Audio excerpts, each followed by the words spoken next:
čisto. Ko smo igrali zadnje minute, sem bil sam pred golom, spotaknil si me. Če me ne bi dal gol, naša ekipa bi zmagala. Vse tebi bi morali večkrat spotakniti, samo pomisli na prvi polčas, kaj si naredil našemu Benotu, kako si ga spotaknil. On bi lahko podal meni žogo in bi zadel gol, ti Baraba. Samo še kaj povej, pa ti bom pokazal, kaj pravi faul. Ti si Baraba, faul si naredil, sodnika si kupil, vsi goljufate, bure ti pokvarjeni. Ti že pokažem, kje je pravi, na kje je strani. Da boš čutil, kaj je to pravi faul. Ti boš čevle vame, Neto, boš že videl. Naše drugega, da boš imel komplet. Tudi tebi še eden manjka. Pa še moja kapa.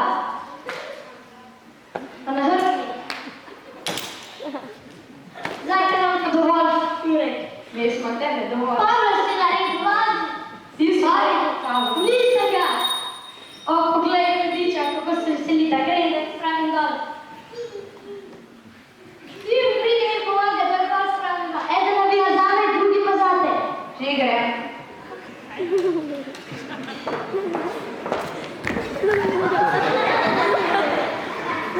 Je vodila sta, kakšna sreča. Kje so pa moje stvari?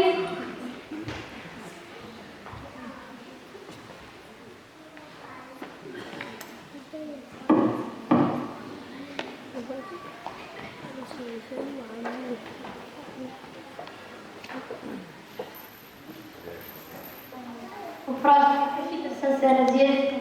Mogoče sploh ni bil faul. Meni je tudi žal. Prijatelja. Prijatelja.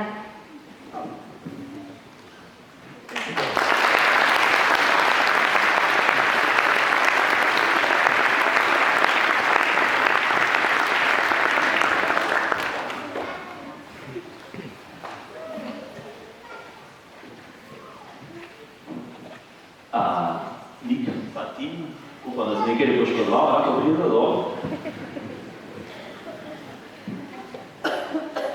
No, vse je v redu, super.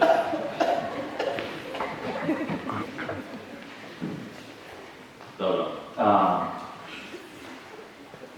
A se je otroci, se tudi odrasli, a si bi lahko kdo povedal, kaj se tukaj dogaja, recimo, kaj tukaj vidimo pred tem? Kdo so to? Angelčki, tako je.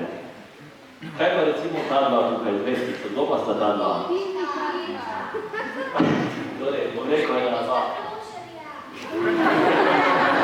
Torej, sta bom rekel, igri smo, Saboviča, skušnjavca, torej naše skušnjave v sebi.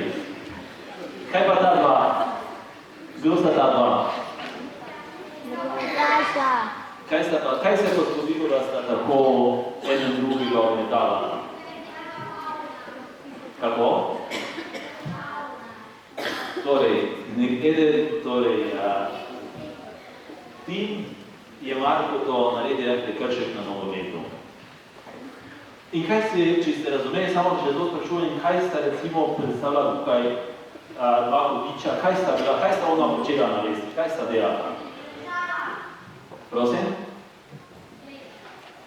Torej, tako bi lahko rekli, da ona dva, ko sta se prebirala, sta skušnjavca, hudička, gor lezla po lojtri, pa so se veselila. Tako da je to tudi v našem času življenju, ko delamo drugemu slabu. Ja, ni dobro, ne? Kaj bi se zgodilo, če angelčki ne bi upozorili ona dva, kaj bi se lahko zgodilo? Če ne bi zvonca slišala, kaj bi se zgodilo? Lahko bi se stepla, lahko bi kateri bil, ne vemo, kakšno roko, nogo. In na koncu, kaj se zgodi? Na koncu sta se popokala. In zato pri pravičnosti gre. Torej, pravičnost je tista, da na koncu nekdo popusti.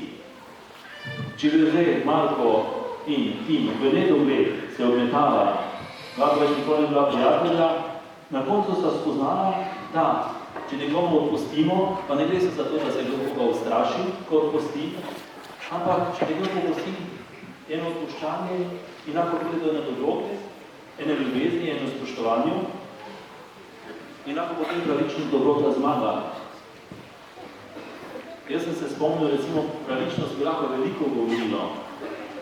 Jaz včasih, recimo, veroučence moje, ki gledam na, recimo, da ekipe se sami dajte, ali pa tudi birmanci, vseeno to. Pa včasih vidim, da ni tako pošteno, da bi se razdelili. Včasih se dajo boljši skupaj, samo slabši ostanejo. Če se večkrat opozori, se potem lepo razdelijo, ni vedno tako. Pri ministranti večkrat to opozarjam, da potem nekaj dajo ekipe, da so poštene, torej na eni strani, pa na drugi strani, da je pravica. Torej, prizadevajmo si v našem življenju, da bomo drugemu odpuščali, tako sta na koncu postala Tim in Marko prijatelja, da skrbimo za tisto ljubezen, eno dobroto. Človek težko včasih čez sebe gre, mi kar avtomatsko, ampak včasih človek, če se ostavi, lahko marsikaj potem dobrega naredi. Še enkrat hvala za igro.